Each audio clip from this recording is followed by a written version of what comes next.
बिस्मिल्लाहिर्रहमानिर्रहीम। अस्सलाम वालेकुम। कैसे हैं आप सब? इंशाल्लाह सभी ठीक होंगे और अल्लाह की रहमतों के साए में होंगे। भरे मजमे में एक शख्स ने इमाम हुसैन अलैहिस्सलाम से सवाल किया कि आपका बाप अली ज़्यादा सखी था या हातिम? इमाम ने फरमाया कि तू बता। उसने कहा, गुस्ताखी माफ़, हातिम ज़्यादा सखी था। इमाम मुस्कुराकर फरमाते हैं, वजह? उस बंदे ने कहा, हातिम ताई के 40 दरवाजे थे। फ़कीर पहले दरवाजे से खैरात लेता था, फिर दूसरे दरवाजे पर आ जाता था और हातिम उसे फिर खैरात देता था। इसी तरह वो फ़कीर 40 दरवाज़ों से मांगता रहता था और हातिम देता रहता था। खुदा की कसम, मौला हुसैन अलैहिस्सलाम के चेहरे पर मुस्कुराहट आई और फरमाने लगे, तारीफ कर रहा है यह शिकायत? उसने कहा, मौला आप क्या फरमाते हैं? इमाम ने फरमाया, सुन, हातिम पहले दरवाजे से फ़कीर को खैरात देता था, लेकिन फ़कीर को ज़रूरत रह जाती थी, इसलिए वो दूसरे दरवाजे पर आकर मांगता था, फिर तीसरे से भी, और इसी तरह 40 दरवाज़ों तक जाता था। लेकिन जिसे अली एक बार भी दे देता है, उसे फिर दोबारा मांगने की ज़रूरत नहीं रहती।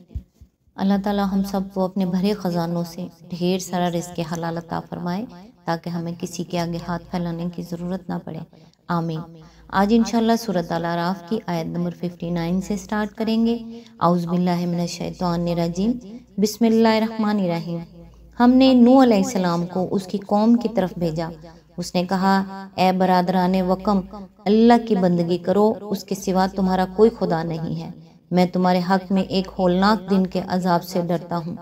इसकी तफसीर है, इस तारीखी बयान की इब्तिदा हज़रत नूह अलैहिस्सलाम और उनकी कौम से की गई है, क्योंकि कुरान की रूह से जिस साले निज़ाम ज़िंदगी पर हज़रत आदम अलैहिस्सलाम अपनी औलाद को छोड़ गए थे, इसमें सबसे पहला बिगाड़ हज़रत नूह अलैहिस्सलाम के दौर में रूनुमा हुआ और उसकी इस्लाह के लिए अल्लाह ताला ने इनको मामूर फरमाया।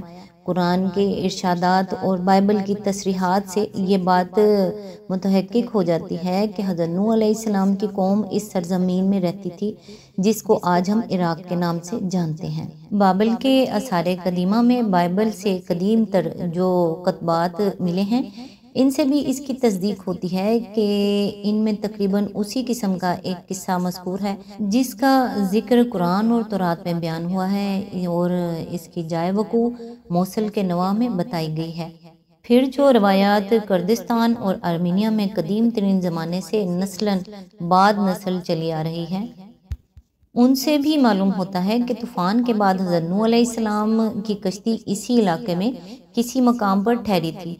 मूसल के शुमाल में जजीरा इब्न उमर के आसपास आर्मीनिया की सरहद पर कोहे अरारात के नवा में नूह अलैहिस्सलाम के मुख्तलिफ आसार की निशानदेही अब भी की जाती है और शहर नख्चिवान के बाशिंदों में आज तक मशहूर है कि इस शहर की बिना हज़रत नूह अलैहिस्सलाम ने डाली थी। हज़रत नूह अलैहिस्सलाम के इस किस्से से मिलती जुलती रवायात यूनान, मिस्र, हिंदुस्तान और चीन के कदीम लिटरेचर में भी मिलती हैं और इसके अलावा बर्मा, मलाया, जज़ायर, शर्कुल हिंद, ऑस्ट्रेलिया, न्यू गिनी और अमेरिका और यूरोप के मुख्तलिफ हिस्सों में भी ऐसी ही रिवायात कदीम ज़माने से चली आ रही हैं। इससे साफ जाहिर होता है कि ये किस्सा इस अहद से ताल्लुक़ रखता है जबकि पूरी नस्ल आदम किसी एक ही खित्ता ज़मीन में रहती थी और फिर वहाँ से निकलकर दुनिया के मुख्तलिफ हिस्सों में फैली। इसी वजह से तमाम कौमें अपनी इब्तदाई तारीख में एक हमागीर तूफ़ान की निशानदेही करती हैं, अगरचे मरूर अयाम से इसकी हकीकी तफसीलात उन्होंने फरामोश कर दी और असल वाक़े पर हर एक ने अपने अपने तख़य्युल के मुताबिक अफसानों का एक भारी खोल चढ़ा दिया। यहाँ और दूसरे मकामात पर हज़रत नूह अलैहिस्सलाम और उनकी कौम का जो हाल कुरान मजीद में बयान किया गया है, इससे ये बात साफ जाहिर होती है कि ये कौम ना तो अल्लाह के वजूद की मुनकिर थी, ना उससे नावाकिफ़ थी, ना उसे अल्लाह की इबादत से इनकार था, बल्कि असल गुमराही जिसमें वो मुब्तला हो गई थी शिर्क की गुमराही थी। यानी उसने अल्लाह के साथ दूसरी हस्तियों को खुदाई में शरीक और इबादत के इस्तिकाक में हिस्सेदार करार दे लिया। फिर इस बुनियादी गुमराही से बेशुमार खराबियाँ इस कौम में रूनुमा हो गईं, जो खुद साख्ता माबूद खुदाई में शरीक ठहरा लिए गए थे। इनकी नुमाइंदगी करने के लिए कौम में एक ख़ास तबका पैदा हो गया जो तमाम मजहबी, सियासी और मुआशी इक़्तिदार का मालिक बन गया। اور اس نے انسانوں میں اونچ اور نیچ کی تقسیم پیدا کر دی، اجتماعی زندگی کو ظلم و فساد سے بھر دیا اور اخلاقی فسق و فجور سے انسانیت کی جڑیں کھوکھلی کر دی۔ حضرت نوح علیہ السلام نے اس حالت کو بدلنے کے لیے ایک زمانہ دراز تک انتہائی صبر و حکمت کے ساتھ کوشش کی، مگر عامۃ الناس کو ان لوگوں نے اپنے مکر کے جال میں ایسا پھانس رکھا تھا کہ اصلاح کی کوئی تدبیر کارگر نہ ہوئی۔ آخرکار حضرت نوح علیہ السلام نے خدا سے دعا کی کہ ان کافروں میں سے ایک کو بھی زمین پر زندہ نہ چھوڑ، کیونکہ اگر تو نے ان میں سے کسی کو بھی چھوڑ دیا تو یہ تیرے بندوں کو گمراہ کریں گے، اور ان کی نسل سے جو بھی پیدا ہوگا بدکار اور نمک حرام ہی پیدا ہوگا۔ اس کی تفصیل کے لیے ملاحظہ ہو سورہ ہود رکوع 3، سورہ شعراء رکوع 6 اور سورہ نوح مکمل۔ آیت نمبر 60، اس قوم کے سرداروں نے جواب دیا، ہم کو تو یہ نظر آتا ہے کہ تم سری گمراہی میں مبتلا ہو۔ آیت نمبر 61، نوح علیہ السلام نے کہا، اے برادران قوم، میں کسی گمراہی میں نہیں پڑا ہوں بلکہ میں رب العالمین کا رسول ہوں۔ آیت نمبر 62، تمہیں اپنے رب کے پیغامات پہنچاتا ہوں، تمہارا خیر خواہ ہوں، اور مجھے اللہ کی طرف سے وہ کچھ معلوم ہے جو تمہیں معلوم نہیں ہے۔ آیت نمبر 63، کیا تمہیں اس بات پر تعجب ہوا کہ تمہارے پاس خود تمہاری اپنی قوم کے ایک آدمی کے ذریعے سے تمہارے رب کی یاد دہانی آئی تاکہ تمہیں خبردار کرے اور تم غلط روی سے بچ جاؤ اور تم پر رحم کیا جائے؟ اس کی تفسیر ہے، یہ معاملہ جو حضرت نوح علیہ السلام اور ان کی قوم کے درمیان پیش آیا تھا، بینہ ایسا ہی معاملہ مکہ میں محمد صلی اللہ علیہ وآلہ وسلم اور آپ کی قوم کے درمیان پیش آ رہا تھا۔ جو پیغام حضرت نوح علیہ السلام کا تھا وہی حضرت محمد صلی اللہ علیہ وآلہ وسلم کا تھا۔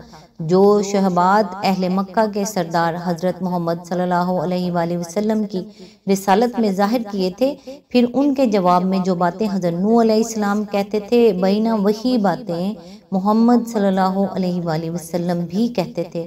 آگے چل کر دوسرے انبیاء اور ان کی قوموں کے جو قصے مسلسل بیان ہو رہے ہیں، ان میں بھی یہی دکھایا گیا ہے کہ ہر نبی کی قوم کا رویہ اہل مکہ کے رویے سے اور ہر نبی کی تقریر محمد صلی اللہ علیہ وآلہ وسلم کی تقریر سے ہو بہو مشابہ ہے۔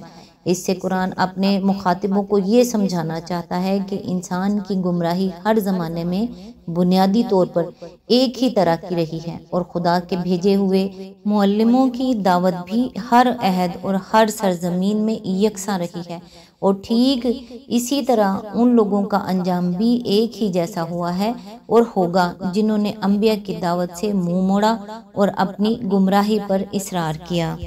آج تک کے لیے بس اتنا ہی۔ نیکسٹ انشاءاللہ آیت نمبر 64 سے سٹارٹ کریں گے۔ تب تک کے لیے دعاؤں میں یاد رکھیے گا۔ اللہ حافظ۔